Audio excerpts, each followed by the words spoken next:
is Get Valiant. Number 188. The big 188. Here we are. It is. Ta-da! I'm back. We missed you for a week, and we got you back. So Yeah. And of course, the week that I had to miss, you guys talked about the end of Bloodshot, which was a big bummer for me to miss that. I actually watched the episode. I don't usually watch these because I'm on them, but I watched the episode. It was a great episode, guys, by the way. Oh, thank you very much. I'm really bummed that I didn't get to talk about Bloodshot with you guys. Well, it happens. Yep. Life and the thing called life, right? Yep. Real life gets in the way now. You guys both gave Bloodshot a 3.5. Yeah. And I bet you can guess whether I would have had the same or higher score. Higher. I think the same. No. Actually, I wouldn't have been much higher. I would have been at a 3.75 on that issue. Yeah. It was a solid issue, but that's not what we're here to talk about. We got a couple things that we can talk about. Yes, we can talk about a little bit of this, a little ditty about this and that. And I think this is one of the big news that we're here to talk about. Free Comic Book Day. Yeah. So, Valiant Uprising. I like that they're, coming up with a title for their new push. And, obviously with Free Comic Book Day, you want to interest new readers. So by, featuring the new stories that they've got coming out, Exo Manowar is coming back. The Harbinger is going to be coming out. Shadow Man is on the horizon. And Ninjak, we know, is coming as well. So hopefully with, previews and little shorts and stuff about all those stories, hopefully we'll bring in some new readers and, find people that are interested in what Valiant's doing right now. Yeah. I mean, like there's to me, there's some good and there's some bad with it. One thing I really like about it is if you look at the cover of it, it says Ninjak. You got a little image of Ninjak. You got a little image of Harbinger for Pete. You got the image for Shadow Man. You got Exo Manowar in the front and center of this thing. So it's like the big guns of the Valiant universe right there on the cover. And we could always argue like which ones are bigger than other people, like, oh, maybe you like Eternal Warrior more, or maybe you like Divinity more than anything, But like I think like as far as like the lineup that's shown on the front of the cover, I think it's a really good approach having those bigger names out there, a little bit of like name recognition with the brand. Yeah, but, with no bloodshot. Yeah, no bloodshot. And I mean, and I think like really like that's the biggest thing. But we also know that if we were reading the books, if people were already reading the books, they know that Bloodshot doesn't come back for another year. Kind of a bummer, but it's going to be cool when he comes back. I'll tell you that much. Oh, you know it. I'm so stoked for Bloodshot to come back, and I can't wait to see what the next iteration of the character is going to be. Definitely liked what Tim Seeley did with him. Overall, while I don't think the ending was the strongest, I think that had to do with, wrapping. I think a lot of that was COVID, and I definitely can forgive that. But, I can't wait to see what Bloodshot comes back as, and I'm really excited to see what these new series are like. I think the one that I'm least pumped for is Ninjak, but I'm still going to read it and give it a chance. I'm glad about that. I'm glad that you'll give it a chance. That's good. That's good. I mean, we were all worried that you wouldn't, because if Eric doesn't give it a chance, we're done. The show's not happening anymore. Oh. I agree. Jeff Parker was what excites me on Ninjak. Sure. Polito's art still has not won me over from what I'm seeing there. And we're getting, like I think you both said, the core of these guys back. I'm hoping we're getting the core of who they are kind of back too. I think the tone has definitely kind of changed recently. And RX even just got a big head, pun intended with that picture. And there he goes getting all big headed, I know, getting huge on that. I know looking at that image from here, he looks like the leader from Marvel, but like with a different color scheme. But his head just looks gigantic with the helmet. Yeah. I think the helmet is it's still in the process of forming around his head. That was my explanation too. Maybe. Yeah, I or don't maybe he think got it's like that maybe the like a helmet is that flat big. Stanley effect happened and his head's just like really bigger because it's like flat now. I don't know, man. Like something weird's going on there. All that hair. It's all that hair in there. It's because he doesn't shave or cut his hair, maybe, you know. So he's like, huge. oh, Sean Hara's like, how big do I need to make it? How big do you want it, Arik? That's ridiculous. Yeah. Yeah, I think. And also, I'd like to say that I really like Exo's new look. I like the red added in. I think it's really cool to like update it a little bit. Yeah, I really like Exo's look personally. I know some people weren't as stoked about it, but I'm a fan. So I'm just glad that it's something that I can enjoy, and I can't wait for Exo to come back. You know, one thing I want to touch on real quick. John said something, or Hoosier said something about how he's hoping that the core of what these characters are starts to come back, you know, because things have kind of changed over the years. And one thing I'm wondering is what that means for Pete, because Pete's been such a like troubled soul. He's definitely like the one who's got like the most negative baggage like in his history. And so for me, like I think like when Harbinger Renegade came out, a lot of us were hoping like, oh, this will be that big like redemption of Pete. Maybe his head's clear now. That book didn't really go anywhere. So we don't really know where Pete was at with that. And even after like Harbinger Wars 2, like he had a big fight and he helped make some psyops. But other than that, we just don't really know like what's going on with him. So like for me, like I definitely have a lot of questions as to what kind of direction the character's going to go in. But like I do feel like they could do just about anything with him at this point because there's not going to be, you know, he's just not tied down to anything that's so concrete in his history that it's like you can't change him. Everybody else has to be a hero or has to be a good guy. But Pete's done so much negative that I feel like you can only go up with him, really. Yeah. You know, but you can't forget about that, right? You can't just, you know, you well, have to have the redemption story of him. Yeah.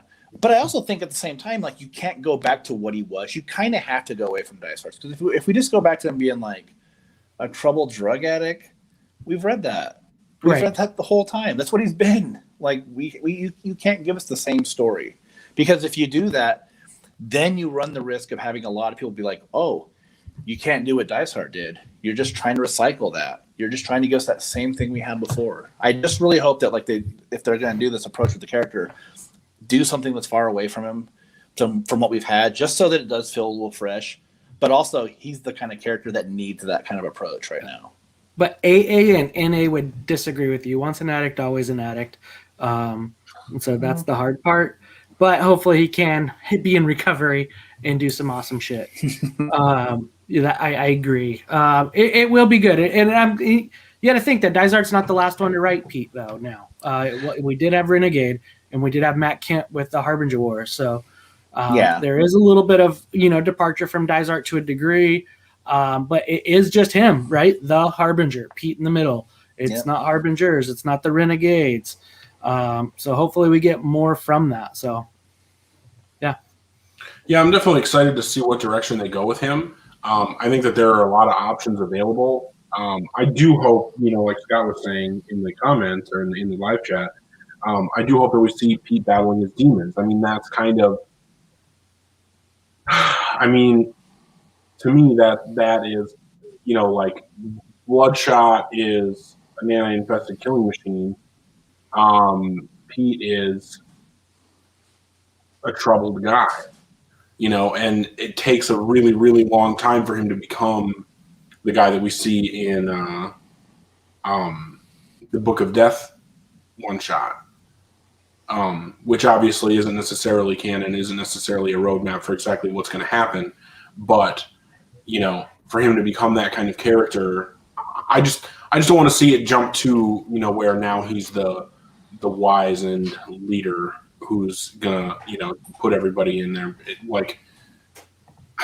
Hopefully what I'm saying is coming across, because I don't feel like I'm making any sense. But I just want to see him, still struggling with his demons and being, kind of lost and trying to find his place in the world, because that has to be difficult when you have the power set that he has and the abilities that he has, and struggling with that, and how he should use his powers. Because I don't know. I think that that's a core part of Pete in the current Valiant universe since Dicer took it on to now, and I hope that we see that. So, agreed. Fair enough. But one of them that's coming sooner than later, Shadow Man. So Shadow Man is around the corner. Couldn't be happier for April 28th for Colin Bunn, John Davis Hunt to wow us with some Dead Side spectacular Jack Boniface. I think we're in for a treat for that April 28th with that. That's marked on my calendar for sure, guys. I've been avoiding reading the previews that are at the end of the issues because I just want to take it all in when it finally comes out. Yeah. I think it looks phenomenal. Here's a little trivia for you guys. Did you know how many books are coming out in April? According to Valiant calendar and events. Is it 3? Is it? You know what? I don't know. I know there's at least two? One? According to Valiant events on the calendar, April 28th, Shadowman number 1. We get Savage number 3. Oh, never mind. I'm sorry. There's Savage number 3 on April 14th. Overlooked it. Savage was Overlooked coming it. out. Yep, Savage is coming out. Overlooked it. So it is due. No, it is 2. I thought It you were is asking 2. because there were going to be 3, and I was going to be super stoked. We get 3 later on. Okay. Yeah, I was going to say we get 3 in the summer at some point. But yeah, J-Rob, thanks for showing up. Yeah. Thanks to everyone showing up. We got super Scott excited Bloom. for We got that. Sean Hayes. Yeah, Sean is hanging We out. had Greg for a minute. Maybe Greg's still there. I don't know. But Yeah, appreciate everybody being here. It's good to have everybody here. But yeah, definitely excited for Shadow Man. Excited to see what comes from all of these books. And I really hope that Ninjak wins me over. Harbinger looks like it's going to be awesome. I think that the previews that we've seen look pretty psychedelic. So I'm really interested to see the direction that goes. I think there's a lot to look forward to, and we know Bloodshot is coming back next year. So in a year. Could be less than a year. It could be January. I don't know if you caught this last week, and I felt like such a dumbass when I did it. But I had looked at the little tease that they have at the end of the issue, and it's like 2 and then a red dot for like his his stomach thing, his little symbol, 22. And I was like, oh, like sometime in February it's coming back. Like what's stupid, And then I was like, Sean's like, oh, I think it's supposed to just be 2022. I'm like, oh yeah, you're probably right. Yeah. Yep. Yeah. Oh, and 2022. I know we didn't talk about it, but did you notice what color that dot was? Red. Was it? Yeah. But what about the main logo? Oh, I don't remember. I just remember the dot and the 2022 was red. What was the caption? The dot in the logo is white. Yeah, what was the caption? Well, I can't tell on the one I'm looking at right now because I'm looking at the one that's at the back of Savage. I believe it is Death Returns. Sounds good to me. Could be Put it Deathmate. together. Could be Deathmate. What color is Deathmate's circle? Oh, man. Check out the big brain on Hoosier, man. Way to go. Figuring out all the secrets. I'd be totally down with that. I think that we need more Deathmate. I would really like to see the Bloodshot Squad come back. We all want that continuity. So, bringing back, Magic, Destiny, Bloodhound. Absolutely. And then every once in a while, there's kids and you got to do family stuff. That'll happen. It happens. Yeah. No, I'm hoping that we get that. I hope that you're 100% correct and that Deathmate comes back and that we do get to see more of the other, previous supporting cast while still bringing in, KT and Wiggins. I think that would be really awesome to kind of bring that all together and give us a big epic Bloodshot story.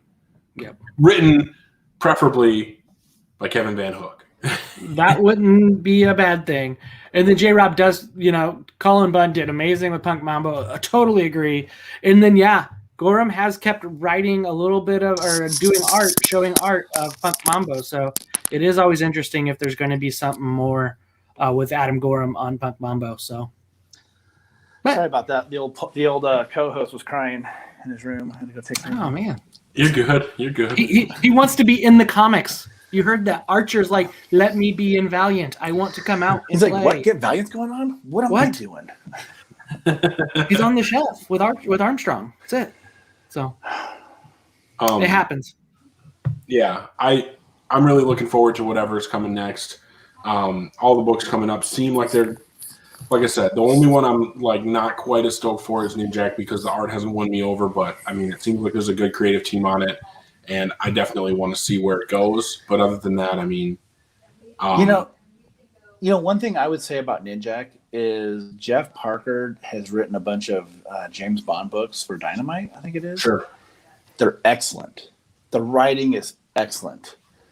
And if something like that can translate over to Valiant, I think it'll be an excellent read. And it might not be the visual treat that we've been used to with Ninjak. I got the feeling, though, that it's going to be a pretty cool story. That's all I definitely have hopes that the story wins me over. I think Ninjak is an awesome character with a lot of potential. And knowing somebody has written, 007. British super spy before gives me the idea that he's going to be able to handle Ninjak. So hopefully it turns out well. But yeah, like J Rob was saying, that Punk Mambo series that Colin Bunn did was amazing. Hopefully we get to see more Adam Gorham drawing Punk Mambo, and hopefully Punk Mambo shows up in the Shadow Man book. Mm-hmm. Yeah. Hoping that we get a lot of it. Hopefully we get a lot of the Ninjak stuff together with just all of it together, right? I'm hoping that it runs off of the Killers. I'm hoping we get more of the Ninja program. I'm also really excited to be getting that deluxe, or I have that Ninja K. It's the Shadow Man deluxe that's coming. That just came or is coming. But I hope we get more of the Ninja K story. Yeah. 100%, man. And bringing up Killers, man, that was an amazing book. That was just one of those things that, like, it seemed like it was going to be all right and at least worth reading, and it turned out to be just phenomenal, a high point. And Ninjak hasn't wowed me yet, but there's no reason why it can't turn out to be just like that. Just be another really badass, fun read that blows us all away. So definitely looking forward to see what that becomes, and I do hope that we see more of those characters. I want to see the rest of the Ninja Squad. I want to see the Killers characters come back. So yeah, I'm definitely hopeful that with so much to play with, that the new creative team can give us something really awesome. Oh, for sure. But it remains to be seen. Any other news or anything this week? I think the Free Comic Book Day thing was the big thing. That was and I think it's really awesome that they dropped that on a Wednesday so that we could talk about it. That's really cool. I like when Valiant. Thanks, Greg. Yeah, exactly. I like when their release schedule lines up in a way that we get to talk about something right away. But Greg is kind of like the mysterious benefactor of our podcast. He's working in the background all the time, dropping little things. He's always like, "Hey guys, like you might not know, but here's this link that you need to look at. This. Look at this. There might be something. This is going live right now. You need to look at this. They will destruct in 10 seconds. So we appreciate everything that Greg does for us here at Get Valiant. Absolutely. Scott said King is better than Bond, meaning Colin King is better than James Bond, and I'm more of a fan of Ninjak than I am of James Bond. So I'm on definitely. I'm not a huge James Bond fan at all. So, but I'm just saying, like those books were good. Yeah, no, I believe you 100%. Yeah, do we want to get in and talk about Savage #2? Sure. But remember, no spoilers. What do you? Yeah. Spoiler alert, children! Make sure you read the book. We're gonna get into some crap about this book. We're gonna talk about this dude. We got some stuff to say about this because his name is Savage, and that's a racist name. There was so much of the dialogue in this book that I thought was just like, what is even going on right now? Like, it was really all over the place. It felt like a Quantum and Woody book without Quantum and Woody, which means that it's not as good as a Quantum and Woody book. They referenced Quantum and Woody. That was cool. They referenced other characters in the Valiant universe. They referenced Archer and Armstrong. Yep, referenced Archer and Armstrong. Referenced Bloodshot. Can I just shake my head at most of that? Can I be frustrated at all that? Yeah. Okay. I'll allow it. Yeah. There was a big letdown in this, and we can continue to talk. I do want to touch base before we go further to give shout out. These guys did what they did was still great work with Max Bemis writing, Nathan Stockman on art, Brian Reber colors, Hassan doing letters, the covers, group of covers there as well. So good job on everybody on appreciate the creators that do that. So busting out with the Savage. Yeah. I think that the art in this book is consistent, if not necessarily my favorite art ever. I do think that it's really consistent from page to page, so that's good. I think it's got some cool covers. I just have this idea in my head of what Savage is, and it's not what we're getting. Mm-hmm. And maybe that's my problem, right? I'm not saying that, because maybe that's just being closed-minded and saying I want Savage to be a certain way and not, letting the book be what it is. And I try not to do that, but I just think this is a huge, huge departure from what we got previously. It's so wordy. It took me forever to read, it felt like.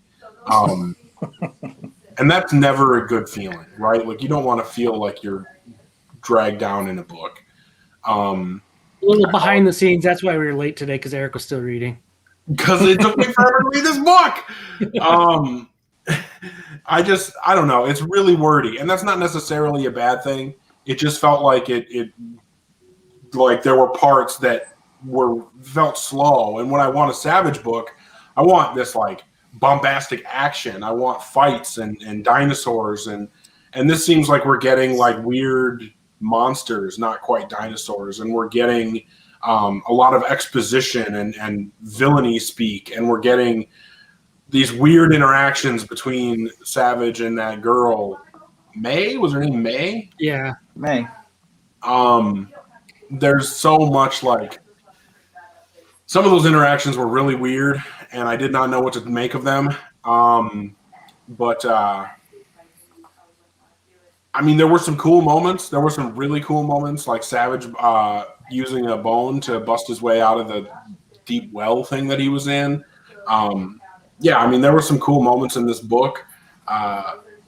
The whole double-page spread of him escaping, I thought that was fun. But yeah, I did like that double page. I thought that was cool. So I was left wanting more, I think, is the problem here. Yeah. So one thought I have about this, because I have about the same feelings about it as much as what you guys both have. Maybe I like the art a little bit more just because, I had referenced on the last time I talked about Savage, I do like Stockman's art. I think it's very reminiscent of John McCrea. I'm a huge John McCrea fan. So I like the look. I think we haven't gotten enough of Savage to know kind of what his mannerisms are, what his dialogue is like, what he's even going through. But I think the thing that's really hard is that we had 4 issues before. Very serious in tone, very action driven. Okay. Dialogue almost takes a back seat the entire time. It's not very wordy. You can blow through the read of Savage, the first volume. But you at the same time would take a long time to appreciate the visuals. And not to knock Clayton Henry, but man, LaRosa drawing dinosaurs, it's just a treat. It's a thing of beauty. It's what he likes to draw. Yeah. And he's such a dynamic artist already, so detailed that I think if you're going to get someone drawing what they want, you can kind of see they do put a little bit more effort into it, So this whole new run is such a departure because we're trying to establish a bunch of different identities. We're trying to establish who he really is outside of just a guy who kills dinosaurs and fights for survival in the faraway. I don't think that like Project Bazaar is that interesting personally. And if we just got a bunch of like random savages of sort from the faraway, it would almost be better to me, just because these guys aren't that interesting. But like, I mean, whatever, he got out of there. He saved his bacon and got out of there, and then like, book went from there. But I just think story-wise, like, I'm not really impressed with like where this is going right now. And I liked the first issue. I thought the first issue was all right, but on this one, it's kind of middle of the road for me on this, just because I just don't find the story like that interesting. I appreciate the fact that it was a read. Mm-hmm. I like, if you can throw, I'm the opposite of Eric. Give me a shit ton of words. I don't care. You can give me whole pages of prose. Right. If it makes that $4 feel like I earned it, like I'm okay with that, but like, and the art, I liked it. I liked the coloring and lettering, but yeah, I just don't know about this story. And I just don't know if like we've established enough of the character that we can just change everything about it, Yeah. Because it like, I mean, like one thing that's been brought up by you guys is that it feels like Quantum and Woody, and Quantum and Woody was like cool when we got Elliot Rahal writing it, and it got a little bit more serious and not as slapsticky and not as much fun, or not as much funny. But here it's just like, it just feels like such a departure from what we got. I don't know. It's just kind of a weird book. Yeah. So I think the art is really good. I did like the art, and I do like that you say it reminds you of John McCrae. I believe to a degree, I see what you're saying with that, and I do. And it also looks like a Quantum and Woody book. It looks like the last one we just had with Ryan Brown to it a little bit. So both are two artists I appreciate and enjoy. So I do think that's good. Is it fit right for Savage character? That's, is it young, is it a young animals book? Is it some type of other YA title that could be out there? Is that, with this dialogue, with this, the ridiculous reference, is that for, who is this book for? Is kind of where I question there too. Because I don't see a young adult, somebody sticking into all of this dialogue, not really knowing where they're coming from with some of these little references. And then you get into the point of Savage. He's, how long has he been here? There's some things that happen in this book that are really a little interesting, that were jarring to me. Like Savage all of a sudden is quoting pop culture and quoting like, "Oh, you're like a Bond villain." Like, has he watched all the Bond videos, or what movies did this guy watch already? Did he spend hours and days in front of a TV watching movies to now throw out references on, you remind me of a mustache twirling Bond villain? So that was kind of, and then there's the other part where they even say like they're gathering these dinosaurs from the far away, and then a lot of it is to, figure out the abilities or whatnot of metahumans. Is this DC? Why not use the word psyops? Why reference metahumans in this? And that might just be nitpicky, but we just got done quoting or referencing Quantum. We just got done talking about, a couple other characters. That kind of threw me for a little bit of a loop why they would do that. This Professor Hanley Nelson of Project Bazaar. Then there was some other little things that were interesting, like the May with the calling him the Gray Fox. Little things that were a little bit interesting. I think they were to make laughs. But I didn't like that they called Savage's name a racist. And then moments later, she makes fun of him looking like a Last of the Mohican, which is contradicting her own thing. Like, why would you? Neither here nor there. That's all I'm going to say about that. But so let me get to the big thing that was really frustrating. In the biggest mishap of this whole book, a Savage and Ninjak meeting happening off panel. Oh yeah. I've met Colin King. Like, why did we not get to see that? Why is that off panel? Like, really? But then also, like, when does that, like, how does this fit into the timeline of what's going on with Ninjak too? Because Ninjak's on the run. He's a man without a place to go, you know, and it's like, you know, he's like public enemy number one. Right. How's he just hanging out with, like, how is this presented?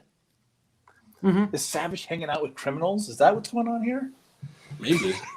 I don't like that. He's supposed to be such a good, upstanding young man. Yeah. He's a celebrity, you know, Yeah. the media, you know. But I do kind of agree with, like, one thing that I think you really hit the nail on, man. The hammer on the nail is that, like, what is the audience for this book as far as, like, where's the aim at? Are we trying to bring in, like, the younger reader? I don't know how many of them there are in this fandom. And maybe that's part of the problem too. You know, there's just not a lot of young readers reading Valiant. You know, we're all just a bunch of old ass people, you know. Eric's probably the youngest person currently reading Valiant on the planet, you know. I do want to say though, this is okay when there's 10 books. Everybody, there's like 50 years old, man. This is okay when there's 10 books, but not when there's only 2. Yeah. No, I disagree with that. I think that I don't think it's okay. Even when there's only 2 books, I don't need them both aimed at me. And if it turns out that even one, not even, if it turns out that there's 2 books and neither of them are aimed directly at me, I can handle that.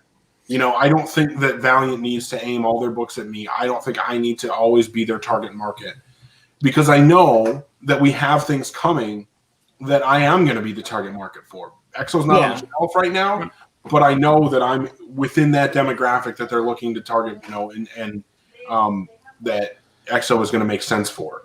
You know, the same thing with Bloodshot is coming. I know that within the next year or so, I'm going to get another Bloodshot book that's going to be right up my alley. I can almost guarantee it. You know, so if we have 2 books on the shelf right now and neither of them are aimed at me, I can live with it. But I want to echo what Josh said, which is, Hoosier, you totally hit the nail on the head, that it comes down to, you know, like, who is this book geared toward? Because I don't think it's geared toward me, which I can stomach that. Like, that's fine. It's just going to mean that my enjoyment of the book is going to be a little less than someone who is within the target market of what this book is going for. Yeah. I just know that, like, it seems like this is going to be a weird thing to say, but we're having that conversation. And first off, I want to say, it's okay if a book isn't targeted towards me either. We make this comment all the time. Eric and Hoosier and I, we make this comment all the time on here. Not everything needs to be geared towards the 3 of us. Okay? The 3 of us are very similar, though. And it just seems like a lot of people similar to us are just like, I don't get it, you know? Like, it just doesn't seem like it's for me. And part of it makes me think, like, you got to have the fan base somewhat like and rally around a book. If you're trying to be like, this is going to be that title that's going to bring in readers, that's fair. I mean, Max Bemis has his own little following. I don't know what the sales are on any of the shit, you know? But, like, at the same time, I'm just like, who likes this? Like, I wish we had, to me, I wish we could have it more like the old series, where it's a little bit more serious and just a little bit more grand in visuals. But even then, I mean, it's just kind of a weird book, man. It's just too weird. You know, yeah, I feel like they missed a mark. I talked about that Ninjak off panel, and it's why, you know, to the degree of why didn't you have Ninjak sent to get Savage, and almost like Ninjak referencing, hey, I remember doing this with, you know, Ninjak going after, you know, Exo Manowar when he came into the country or came into the world, you know, unannounced, and there was this like, oh, this jarring surprise of a character, you know, disrupting the public. It's the same thing with Savage, you know, just jumping down in London and coming into it to the world. There could have been so much fun that could have happened there. I felt like that really missed the mark, really missed an opportunity. And then, like I said, to have that happen right there was really, but like, and going back to the, you know, it's not for you. I mean, I remember so many times going to different comic book stores, and I would ask them, how are your Valiant sales? How's Valiant doing? You know, who's picking up Valiant? And a lot of them would say, yeah, I got like 10 guys that say, just give me everything Valiant. I don't know if that's the case anymore. I don't think people are doing that as much of just give me everything. Because when you do start changing a little bit of your genre or your target audience, that miss out on that like brand loyalty that was there. But also, I mean, like I think a big problem too, though, is that like they have all these books that they've put together, and I'm certain. I don't have any information. I mean, this isn't anything that's even been shared with us or anything, but like we've seen so many books that they've been like, okay, we've seen hints of Harbinger and Ninjak and Final Witness and The Visitor and all these books.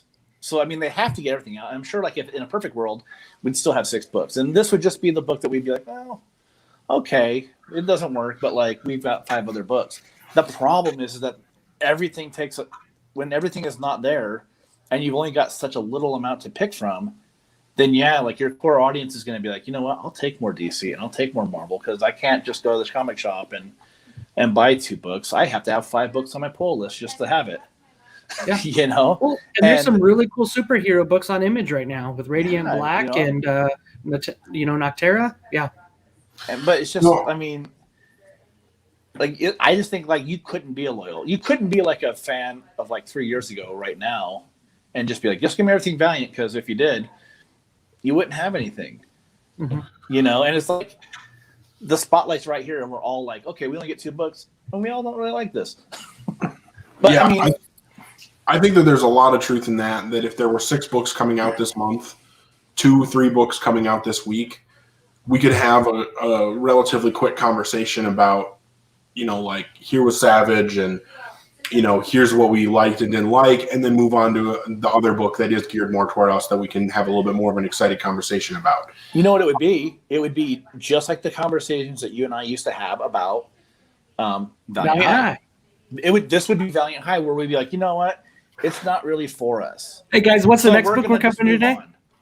Next book. What? Next book. Yeah, we would just be like, it's a 3.5, and let's just move on because we're going to touch base. We're not that audience, but this is. There's only one audience right now because there's only like 1 or 2 books a month. So it just makes it hard, you know, but at the same time, if someone likes this, that's cool. And I'm not going to knock it for that. I'm just going to say it's not for me. Yeah, I'm with you 100%. For me, I mean, I do think that there are redeeming qualities about this book. Like I said before, there are some really fun moments. That 1-2-page spread is cool. You know, seeing Savage have some fights in the book was cool. The escape scene, you know, when he uses the bone to get out of the well or whatever. Like there are some cool moments. There's new characters. There's development. You know, there is a story happening here. And, you know, we're left on a cliffhanger. You know, Savage doesn't want to be Savage anymore. He just wants to go off and do his own thing. He breaks He's going to be Harmony. Is that what's going to be? He's going to be Harmony? He's going to become Harmony.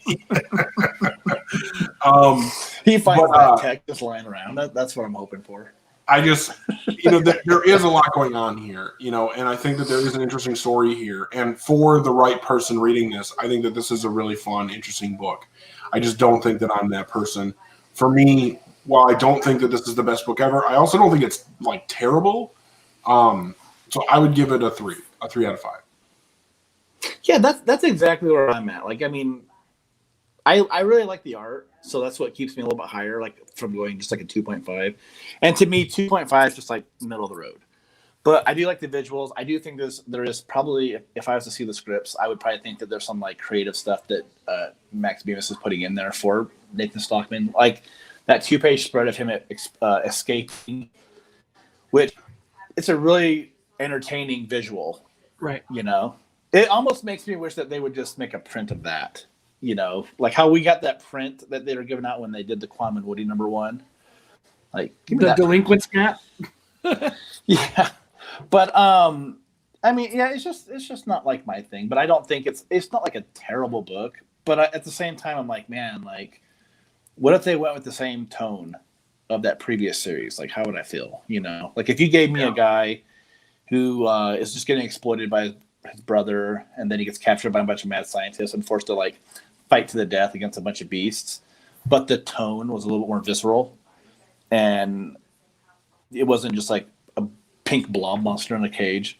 I don't know, man. I might be way behind that book. You know, like I might be into that a lot more. Yeah, with you. So what did you say? Score about 3. About But 3. yeah, just because I like the art a little bit more, that's why I'm not at 2.5. Yeah, I think I'm gonna be right, like a 2.75. There was some mishaps. There were some missed opportunities, and I'm kind of grading it a lot on that missed opportunity of that items there, and then just really wondering direction, wondering what are we going to be asking for Savage again after this series is over? But I think it depends on how it ends. There's a lot left to be seen. Yeah, I mean, we really are just halfway, and at the halfway point, it seems like he's already like defeated the bad guys. Yep. Who knows? Walking away from the fight. Yep. So obviously something's going to have to happen to bring him back, and we'll see how it plays out.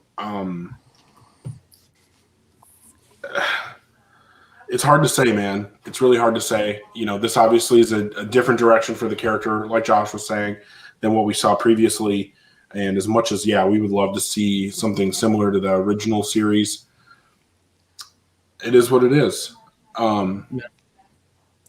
Yeah, and I think like there's a point that just popped up from J-Rob where he's like, if this is geared towards more be like Quantum and Woody, it's just not quite hitting that mark, And I think a lot of times when I look at like the Valiant books, I in my mind I kind of break them up in their own little categories. From like the psyops are like in this corner, you've got like the standard heroes in this corner. You kind of got like the sillier stuff like Quam and Woody and Archer and Armstrong in their little spot.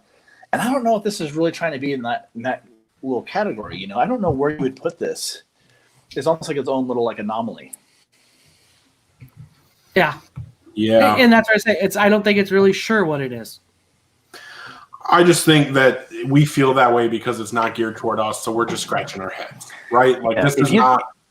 If you can get some older people with like gray and hair and sideburns in this book, I'll be okay with it. I mean, if it's set in England, let's talk about the Clash. Like some things I can relate to as an older person. And you gear this. The next issue just be geared towards like a 40-something. Yeah. Yeah. Yeah. I mean, if it was geared toward 35-year-old white guys. Well, those don't necessarily even be white guys. Just if you could just start bitching about how hard it is to pay rent, and like appliances need to be repaired, like. John says it right here, and he's right. Yeah, oh yeah. Maybe we are the dinosaurs, and thank you, John. That's spot a on. Yeah, I'm with you 100% there. I think that a lot of that is the case, man. Like. We're all getting older, and not all comic book readers are our age, And well, most of them actually kind of are, though. I mean, but I mean, the ones that we know I guess are. there has to be something though that tries to bring in a younger wave of fans, and if this is that kind of book, I mean, then I would applaud Valiant for it. Just put something out. Put some other stuff out too, Well, we've got other stuff coming. We have EXO coming. We know Shadow Man is on the horizon. I'm too impatient. Too impatient. Now you sound like me.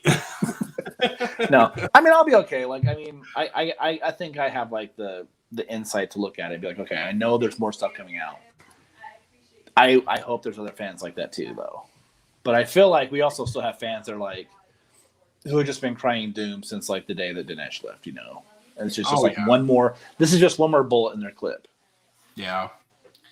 Well, but the thing is, like, those people want a specific type of Valiant book, and if they don't get it, then they don't want to be involved. And I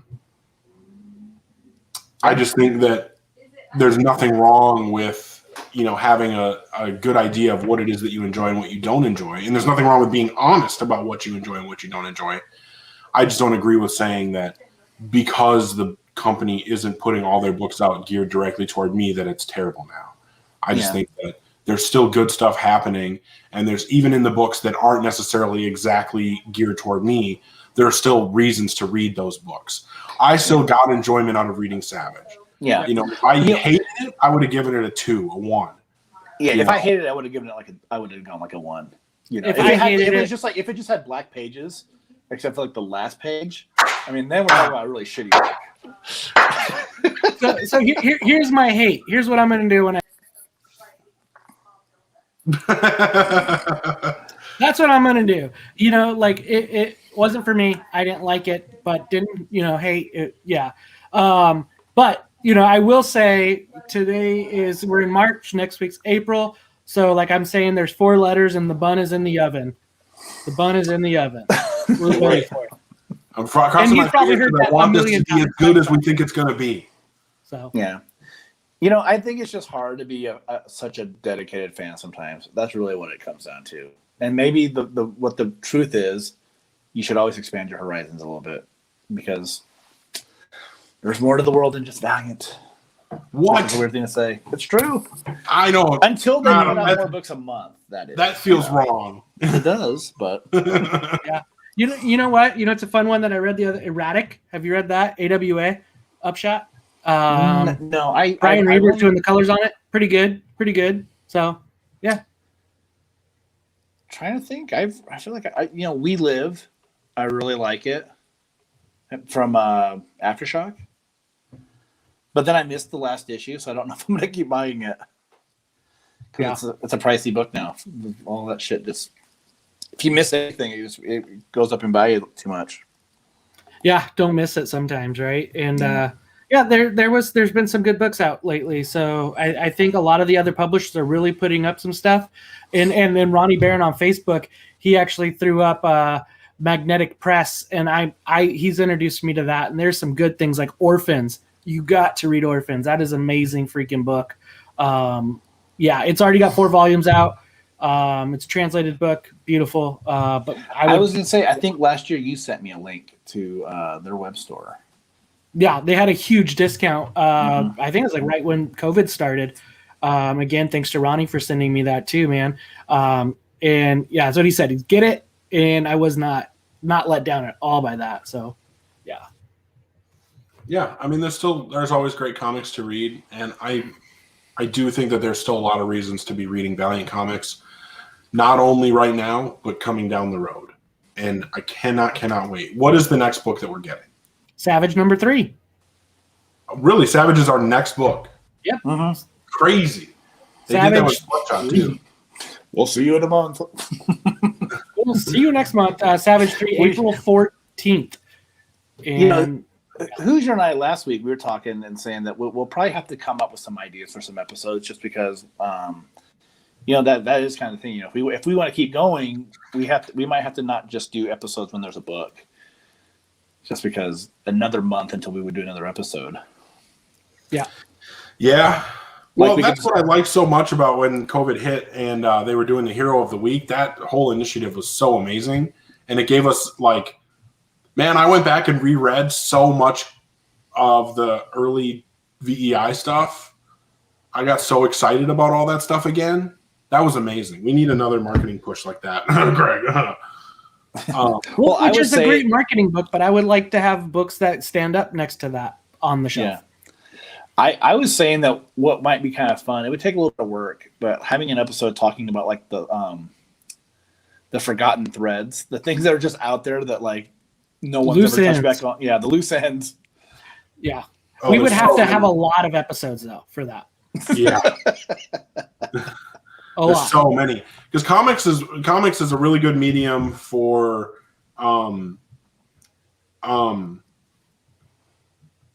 doing that, for expanding universes, for expanding stories, for adding characters to mythologies. It's not really a great medium for ending a story. Great episode idea, Ronnie. Eric can't do Bloodshot. What? Yeah. I think that's the fun part. Hold on. What would make that even better is we pick the character someone else has to pitch. Yes, Eric has to do Faith. What? It doesn't even. But I mean, I'm just saying, we each give each other. Everybody gets one character, and you have to give your pitch of where they're going. Yes. Because none of us are going to write for Valiant. We do a podcast about it. It's just hate to tell us it's never going to happen. But that doesn't mean we haven't read a shit ton of stuff about it, so we probably have a good idea of what could happen. I like to think that I know all sorts of things about where you could go with some of these characters, but doesn't mean they're all necessarily good. I mean, that's an idea. I mean, that is definitely an idea that we could definitely look into and discuss. But I would have to do Bloodshot. No. No, I've already got my pitch. You guys already know my pitch. Here's the thing: they don't need a romantic Bloodshot book. That's why you don't get to pitch it, dude. Eric's gonna say, let's have That's a what Unity. Let's have a And Unity book and then have Capshaw with the rotating cast. where we have Capshaw and a rotating cast. Wait, I don't think I've ever heard you say that before. Lock it in.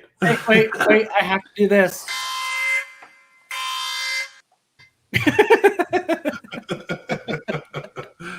Oh, we know that's true. But no, I think that's fun. I think that's why, and that's where you tell good stories too. Is when a certain story you've read makes you really work and think like of other offshoots that could happen. That's the sign of great, to me, great storytelling, of great writing. Is even if you're a fan, that your brain can go in multiple places, that really work off of it. So. And it's great when you have a shared universe for, properties like this. If you're able to write things like that and get people to look in multiple directions, there's some books that have done that for sure, that make you think of some cool things that can happen in the world. So, okay, I figured it out. Here's what we need to do. We need to have people pick a character for us, and then each of us do our own pitch without consulting the others. I agree with that, as long as they have to be a semi-major character.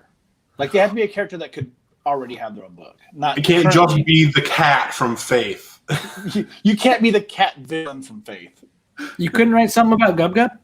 Gub Gub. That's the script I want to write. That's the script I want to write. I would just say that it makes it kind of weird. Well, maybe, I don't know. I'm just trying to throw down some kind of rule, because I don't want someone to be like, okay, you have to write a whole book about Mr. Toll. I'll do a comic story and Gub Gub overview. There you go. Oh, man. I don't know. I think that'd be fun. It'd be cool to see, like, if we could get enough people on our page on Facebook and on Twitter, just to be like, who is going to pitch what, Yeah, who would Josh pitch, guys? And Down then below. all three of these, they turn into the Defenders on Netflix, just like Ronnie was going to say. They should be the offenders, not defenders. The Offenders. The Offender. That would be great. I want a book, The Offenders. Like, how awesome would that be? Just some guys like that are offensive, like as shit. The Offenders. Oh, copyright. So. Yeah. It's a good idea, though. I think it's a great idea. Yep. Yeah, we should put up a poll with like 4 characters and have people vote on the 4 characters, and then whichever one gets the most votes, we each do our own pitch, and then we pick 4 more characters and do another poll for the next episode. I don't know, or we could just have a thread and say and just have people just I don't know. And Eric's been doing some art, so he could actually have a little layout timeline for it. Oh yeah. Not gonna happen. I don't know. We'll figure it out. We'll brainstorm it and figure it out. I think it's a great idea. Yeah. It would make for a great episode. I really think it would. Yeah. Yeah, I think Scott. Yeah, I'm down for the Offenders. Give me the Offenders. I'm just gonna get offensive. Oh man. Well, I definitely want to thank obviously Sean Hayes for hanging out, and of course Scott Bloom, J. Rob for popping by, John Bourne. I feel like I'm missing at least somebody. Greg. Yeah, Greg, of course. Ronnie's over on Facebook. Yeah, Ronnie hanging out on Facebook. Yeah, definitely appreciate everybody jumping in and joining the conversation with us. I think a lot of us are on the same page. Savage isn't necessarily the book for us. Those of us that are aging and not really hip with the times. Those of us who are closer to retirement than they are like closer to getting their driver's license for the first time. Yeah. Yeah, exactly. But I think that there's so much to look forward to that I hope everybody joins us. Yes, next time, at least the next time we have a book to review, we'll be talking about Savage. Then after that, we're going to be talking about Shadow Man, something enormous to look forward to. We have all these other books coming. The Harbinger is coming. Exo Man War is going to be back on the shelves. Ninjak is coming. and we know there's still Final Witness sometime, either later this year, early next year. Who knows when it'll actually come out, but hopefully sooner rather than later.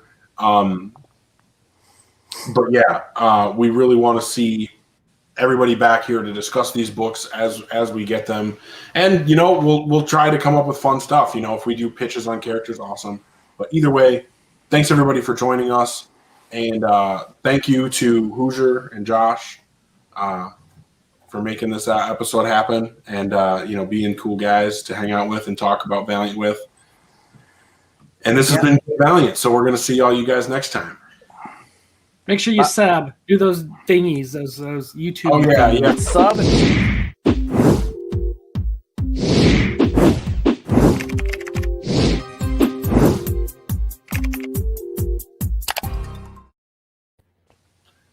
And All then those after you fun subscribe, hit the bell. The bell. So you get notified when we go live. Get alerts. Ding, ding. Yeah. Dong. Bitch.